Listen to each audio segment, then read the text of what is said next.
Viral aksi bajing loncat curi besi di truk trailer di lampu merah Jakarta Utara, tertawa usai mencuri. Beredar di media sosial sebuah video yang memperlihatkan aksi pria nekat mencuri besi dari truk trailer. Peristiwa tersebut terjadi di lampu merah Permai, Jakarta Utara, pada Senin, tanggal 6 Mei tahun 2024. Aksi pria tersebut kini viral, pasalnya, pelaku sempat tertawa sembari berlari usai mendapatkan barang curiannya.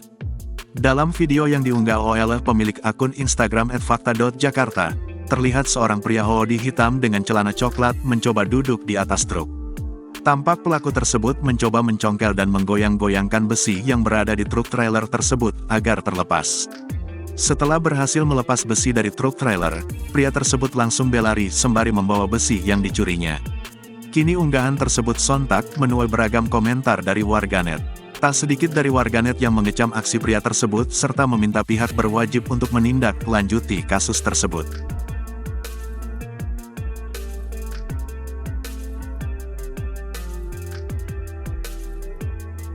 Download Tribun X sekarang, menghadirkan lokal menjadi Indonesia.